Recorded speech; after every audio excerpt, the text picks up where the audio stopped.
This is Arise America. Well, Angela Fobbs joins me now to speak on one of the trending topics in the U.S. this past week, the Trump-Mamdani meeting. Good to have you this weekend. Now, President Donald Trump called the meeting very productive and praised, Mayor-elect as a very rational person. How do you reconcile that with the administration's recent threats to strip federal funding from New York City? Well, Mamdani is very charismatic and he's a winner, and Trump likes attractive people who are winners. And it also sort of shows that politics is a bit of a game for Trump. But he also has an attachment to New York City. So I think that's probably the main two reasons. He likes New York, and Mamdani is a winner. Now, during the press, gaggle, Trump repeatedly jumped in to defend Mamdani from questions about his past, fascist label.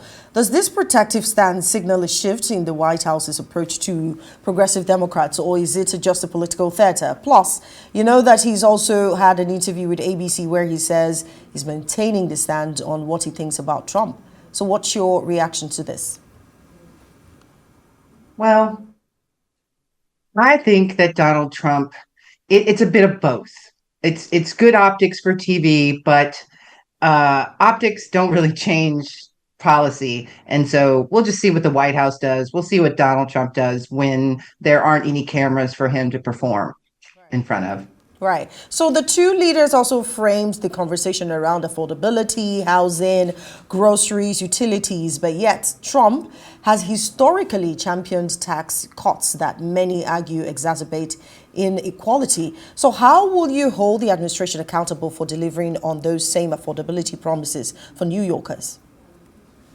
Well, we'll definitely hold them to specific deliverables, targeted federal funding for housing and transit, clear timelines, and transparency on any conditions attached. But rhetoric is easy, accountability is not. We'll see what the Trump administration does and what they don't do also. Now, I think I'm just speaking from the top of my head. I'm thinking right after that interview with ABC, I don't know if Trump, could react to that, interview or have something up, because we're thinking he's going to turn up the heat on Mamdani pretty soon. But Trump hinted he might help Mamdani out with federal resources, even while labeling him a communist in the past. Do you see this as a genuine outreach or a tactical move to undercut a rising progressive voice in the Democratic Party? Well, I think that it's not necessarily a tactical move to undercut progressivism in the United States. I think that because it's New York City, that the outreach is definitely genuine, or most likely genuine. It's hard to say if anything's definite with Donald Trump because he changes his mind so much. But, we can accept whatever he gives to New York, whatever he does to deliver relief to millions of people in New York City. But I'm sure everyone will keep their guard up, because intentions matter more than actions. Right. Right. So how do you respond to critics who say this cordiality normalizes a president who has repeatedly attacked democratic norms? I mean, were you cringing? Did it seem to you like this is just a very temporal cordiality? I wonder what you think about this. Well, okay. You can engage with someone without normalizing their unusual behavior, or in Donald Trump's case, his fascist and authoritarian behavior. But if he's willing to talk about New York City and New Yorkers, that doesn't really mean that Mamdani or anyone in the Democratic Party is endorsing his assault on democratic norms. Talking to someone, it doesn't endorse it, but we'll continue to defend the rights of Americans and freedom of the press and civil rights. You don't have to worry that anybody's going to let up on Donald Trump. So Trump's team has already floated the idea, I'm sure you know, of using federal funding as leverage. Will you, commit to, is it right to commit to a bipartisan oversight mechanism to ensure any new federal assistance is tied to transparent, accountable outcomes for New York?